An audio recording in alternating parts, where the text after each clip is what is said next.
Masalah penerjemahan ini juga bisa menjadi masalah. Contoh, kalau kata Tuhan, kalau kita terjemahkan ke dalam bahasa Inggris jadi apa? God. Ya kan God kan? Di mana-mana kalau kita baca God dengan huruf G besar, kita terjemahkan ke bahasa Indonesia jadi Tuhan kan? Tapi di Bible, khusus bahasa Indonesia, kata God itu diterjemahkan menjadi kata Allah. Oh, jauh ya. Jadi Jauh kan? Beda maksud gitu loh. Tapi menurut penerjemah LAI itu memang maksudnya benar begitu menurut mereka. Jadi kan maksud itu sudah tidak sesuai dengan kaidah bahasa Indonesia dan juga tidak sesuai dengan kaidah bahasa Arab. Ya, maksudnya gini. Contohnya maksudnya gini. Kata God kalau kita terjemahkan ke bahasa Indonesia jadi kan Tuhan. Sedangkan tadi saya bilang kalau kata Allah atau Allah itu sebenarnya adalah nama daripada si Tuhan ini gitu. Tuhan yang cuma satu yang Maha Pencipta gitu. Sedangkan setelah God ada lagi kata Lord. Kata Lord ini diterjemahkan ke bahasa Indonesia jadi Tuhan di Bible yang baru ini. Tapi kalau di Bible yang lama kata Lord itu diterjemahkan jadi Tuan. Tuan, T-U-An. Mau lihat? Boleh. Ada. Mungkin kalau ini kan nggak bisa di zoom kok. Nggak bisa ya? Itu disebutkan pasal ayat. Iya, silakan. Biar sahabat di rumah bisa buka. Ya. Cek Yohanes 4. Yohanes 4 ayat 19. ayat 19. Ini bahasa Indonesia nih ya. Kata perempuan itu kepadanya, ya Tuhan. Ini yang kitab suci Injil terbitan sama LAI juga tahun 2011. Ini sebenarnya udah cukup baru. Nanti yang lama ada lagi, saya tunjukin lagi. Banyak Alkitabnya kok. Banyak. Lumayan. Kalau dikumpulin 2 koper. Banyak Bible-nya nih. Ada lagi nih. Ini kitabnya namanya Injil. Isinya cuman terjemahan baru aja. Sama di ayat yang sama tadi Yohanes 4 ayat 19. Nih. Ujar wanita itu, ujar wanita itu, Tuan, nyatalah Tuan adalah seorang nabi.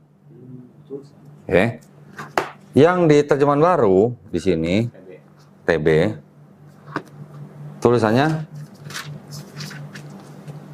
kata perempuan itu kepadanya, Tuhan, nyata sekarang padaku bahwa engkau seorang nabi.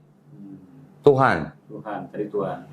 Ini TB ya, terbitan 1974. Dari Tuan menjadi Tuhan. Ini TB 2. Itu baru ya. Keluarnya 2023 nih. Ya, sama juga nih Yohanes 4, 19. Dari Tuan menjadi Tuhan. Kita lihat di sini. Kata perempuan itu kepadanya, Tuan, nyata sekarang padaku bahwa engkau seorang nabi. Balik lagi jadi Tuan. Bahasa Inggrisnya apa? Yohanes 4:19.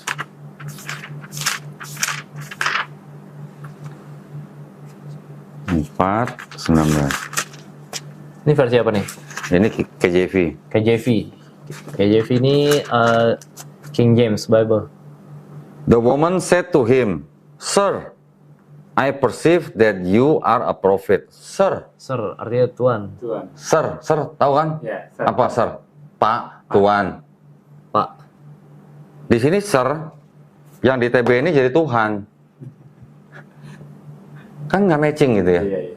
Kalau Sir ini diartikan Tuhan, berarti kalau sersan di Amerika, terima perintah dari komandannya, Sir, yes Sir gitu kan, mau diterimanya apa? Tuhan, ya Tuhan gitu, kan nggak cocok gitu. Nah, jadi ini dinamika penerjemahan yang emang bikin bingung. Dan syarat dengan kepentingan teologis gitu. Kalau untuk Yesus, semua kata, kan tadi kata Tuhan yang tadi dari Tuhan menjadi Tuhan, balik lagi jadi Tuhan, nanti ada Sir. itu semua berasal dari kata kurios. Bahasa Yunani, kurios. Kalau kata kurios itu ditujukan kepada Tuhan, itu di Bible terutama tuh langsung dijadikan, terutama bahasa Indonesia nih, diterjemahkan menjadi Tuhan.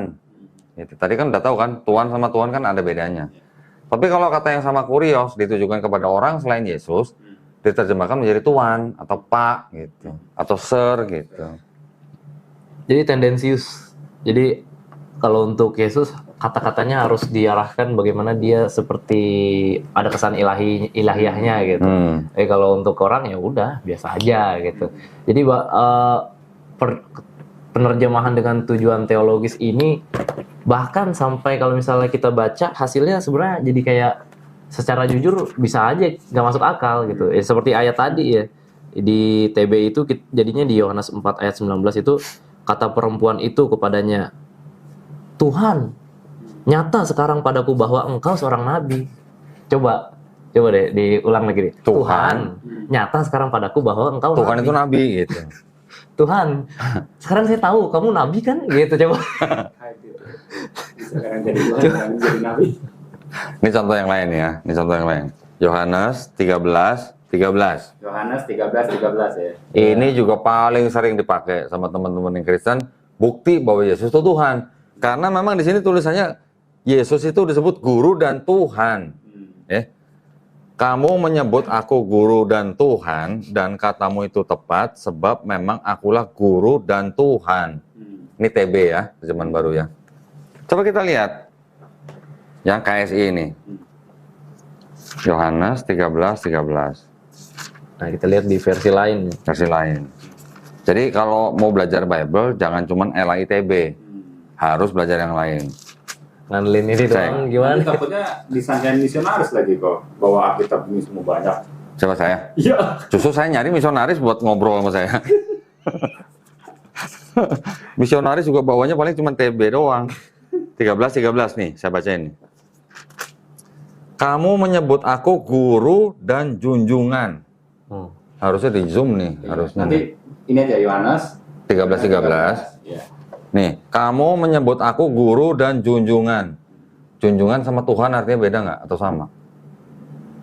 Beda dong. Saya buka yang ini nih ya. Ini di versi apa nih? Ini tadi yang Injil nih. Ini Injil ini terbitan dari ND. Percetakan Arnoldus ND Flores.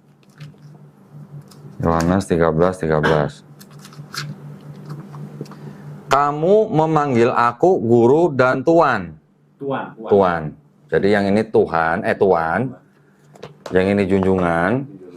Yang ini Tuhan. Coba kita lihat TB2. Berubah lagi. Balik ke tuan lagi nggak? Balik ya? Hah? Balik ya? Balik apa? Balik ke Belum tahu nang makanya belum.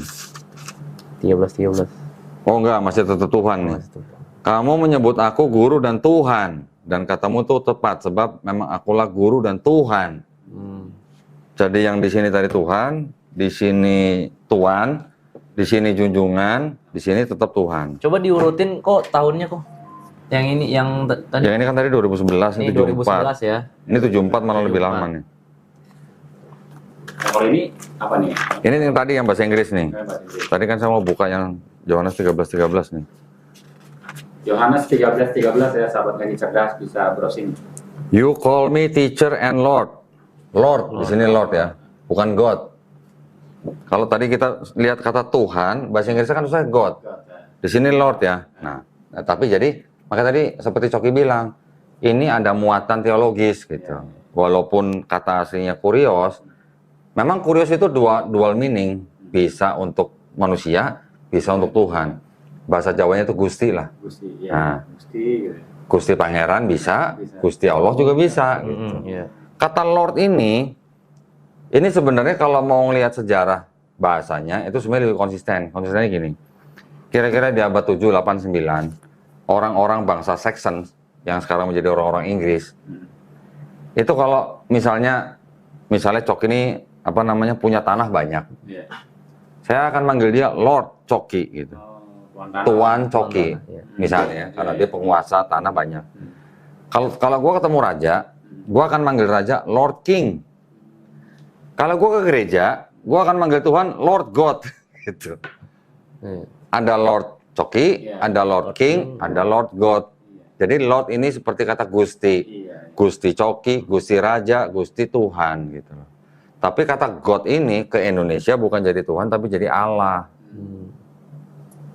Sedangkan Lordnya harusnya Tuhan diganti menjadi Tuhan, hanya khusus untuk Yesus, gitu. Kalau untuk Yesus, kalau selain Yesus nggak pakai Tuhan, pakai Tuhan, gitu.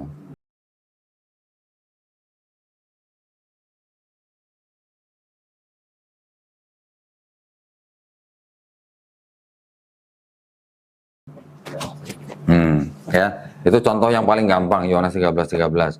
Jadi nanti ada lagi yang versi Selaber 2011 ya? Iya, Selaber yang 1912. Oh, 1912. Coba cek 1912 Selaber. Di Selaber 2011 juga. 2011 kan tadi di sini kan ini junjungan. Ini ada Rabi yang 1912. Rabi. Oke. Rabi. Nanti ada lagi yang Klingkot. Nah, ini saya punya nih. Jadi kita mau menunjukkan di setiap periode tuh ternyata beda-beda gitu. Ini Bible namanya Kitabul Kudus. Wow, apa tuh? Diketawain gua. Diterjemahkan oleh orang Belanda yang namanya Klinkert. Diterjemahkan tahun 1897, dicetak tahun 1909, dicetak ulang 1916 dan terakhir 1930, diterjemahkan ke Melayu rendah. Ya, ini namanya Melayu rendah. Kita lihat di sini Yohanes 13:13. Baunya aja udah lain. Langka ini kayaknya. Langka banget ini. Ini belinya pakai tender ini, jangan salah. Jangan sedih. Belinya pakai tender. Bukan main ini kita pilih. Jangan sedih. Ada sobekan begini. Gue pernah beli Bible kuno, dalamnya ada duit rupiah. Zaman dulu. Ada yang 25 rupiah, ada 10 rupiah. Itu dia lagi baca baru sampai situ. Gitu ya. Pembatas bukunya pakai duit. Padahal duit yang kuno tuh bisa dijual lumayan mahal loh. Kolektor. Lupa ngasih kolektor itu kok. Lupa kasih kolektor. Waktu di gereja mau kolektor tinggalan ya. Tega banget loh. Tega banget nih. 13. Bahwa aku dipanggil olehmu guru dan Tuan. Tuan. Tuan. T-O-E-W-A-N. Tuan. Maka benarlah begitu, karena akulah dia. Ya, guru dan Tuan. Yang di sini tadi, yang Bible yang paling banyak dicetak untuk zaman sekarang, Tuhan.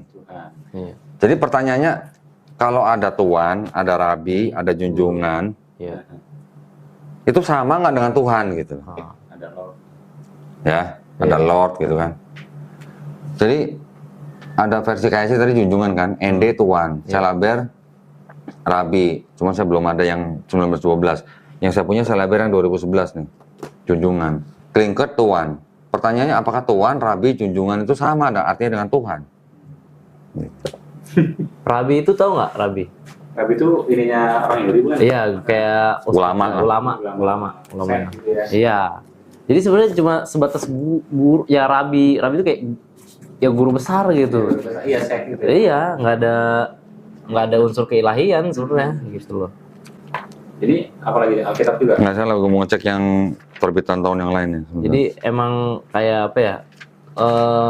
Bukan untuk mendiskreditkan, tapi kalau kita lihat dari sini kita bisa simpulkan bahwa setiap setiap periode tuh kayak beda-beda gitu. Setiap periode beda-beda. Kadang maunya junjungan, kadang maunya Tuan, kadang maunya guru, kadang maunya Rabi. Terus belakangan maunya jadi Tuhan gitu. Jadi ya kita bisa bilang gini karena kita lihat datanya aslinya. Nggak mungkin kita kalau nggak lihat data ya kita nggak tahu apa soal ini. Justru karena data yang ini tahun 70-an aja, tahun 71 nih udah berubah jadi Tuhan. Oh Tuhan. Kalau yang ND ini dari tahun 1968. Cuman beda 2 tahun, yang ini Tuhan, ini Tuhan. Beda 2 tahun. Yang TB 74. Ini berapa? Ini berapa? Ini 72, 71. 74 bilangnya Tuhan. Iya. Tiba-tiba di 2011 ini junjungan kan? Iya, karena ini ini sebenarnya menerjemahkan Selaber ya. Iya. Ya. Kalau di Islam itu kan ada MUI ya, maksudnya ada fatwa segala macam. Terus ada kalau mau nerbitin Al-Quran ada lembaga pentasih. Iya, pasti gitu ya. Iya. Kalau ini kan ada LAI itu. Iya. Itu Apa yang mutasi orang ini terjemahan? maksudnya Emang ada Quran tasi terjemahan gitu kan nggak ada. Nggak ada. Yang ditasi kan bahasa aslinya, teks aslinya. iya, maksudnya keputusannya bisa berubah-berubah gitu kan memang ada kalau Muslim itu kan ada sidang isbat, ada sidang ini, di sini ada sidang dulu nggak sih atau mau merubah aja? Gimana tuh kok? Yang perubatan? Nggak ada. Kalau ini kan, kalau Kristen kan adanya PGI, Persatuan Gereja-Gereja Indonesia. Itu dikumpulin baru di Iya, iya. Jadi di PGI itu juga ada komunikasi antar mereka masalah mengenai penerjemahan ini gitu loh. Nah, si PGI dan apa namanya gereja-gereja yang bernaung di bawahnya ini memesan Bible-nya ke LAI gitu loh.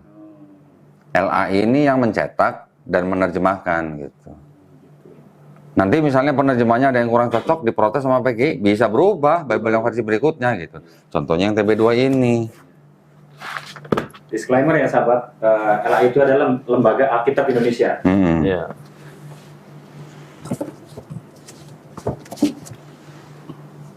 Ini apa? Gideon.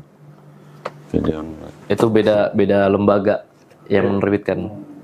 Jadi secara mainstream di Indonesia yang bertanggung jawab untuk dalam penerbitan Bible itu LAI, Lembaga Alkitab Indonesia. Kan nama LAI gitu ya. Ya, tapi memang ada beberapa lembaga di luar LAI juga yang merasa punya kemampuan untuk menerbitkan dan membuat Bible sendiri gitu. Apakah semua gereja setuju ada kata Allah dalam Bible? Nah itu pertanyaan juga. Nggak semua gereja setuju. Nggak semua. Nggak semua ternyata. Nggak semua setuju dengan LAI. Oh gitu? Ya. Nah kalau nggak setuju, dia kan bawa Alkitab tuh. Apa Alkitabnya beda sendiri atau gimana? Tetap sama, pakai yang LAI, yang TB. Tapi mereka punya alasan bahwa ini salah gitu. Mereka tetap bisa aja memegang ini dan menyangkalnya gitu dalam hati gitu mamanya. Karena ada di antara saudara-saudara kita juga memang ada perbedaan keyakinan di teologi gitu, terutama dalam hal ini khususnya penyebutan nama Allah dan Tuhan ini gitu loh. Jadi kalau secara Kristen, secara mainstream menyebut ya it's okay kalau misalnya kita manggil Tuhan kita Allah atau apa, tapi ada beberapa orang yang nggak setuju gitu loh. Ada pendeta-pendeta yang tidak setuju menggunakan kata Allah sebagai nama Tuhannya orang Kristen. Iya. Ya. Dia memberikan pernyataan bahwa Tuhan orang Kristen itu Yesus gitu. Iya. Jangan pakai nama Tuhannya orang Islam gitu. Ada yang begitu. Mau pakai Allah gitu. Dia tahu yang namanya Allah itu adalah nama Tuhan orang Islam. Tuhannya orang Kristen Yesus. Dia tahu gitu loh. Nah, bisa membedakan gitu. Tapi kalau kekristenan mainstream akan mengatakan, oh Allah itu nama Tuhan kita. Bukan nama Tuhan. Enggak, bukan, Allah itu sebutan Tuhan kita juga, gitu. Sebutan, ya. Karena saudara-saudara kita Kristen di Mesir, Kristen Koptik, atau Kristen di Timur Tengah menggunakan kata Allah, gitu. Mereka menggunakan hujah itu, gitu, sanggahan itu. Sedangkan Kristen Arab itu menggunakan kata Allah itu sebagai nama Tuhan. Bukan sebutan ya. Bukan sebutan. Nih ada nih kamus bahasa Arab nih. Ya, Munjid tahu kan? Pasti tahu kalau anak pesantren. Yang nulis siapa yang bikin? Orang Islam apa orang Kristen? Tahu nggak? Yang nulis pendeta Louis Makluf namanya. Pendeta Katolik. Di sini sebutnya apa? Allah itu ismu. Apa ismu? Nama zat al-wujud. Berarti nama siapa? Nama Sang Maha Pencipta yang selalu ada gitu. Nama ya, ismu loh. Ini bahasa Arab gitu. Orang Kristen Arab menggunakan kata Allah sebagai nama Tuhan.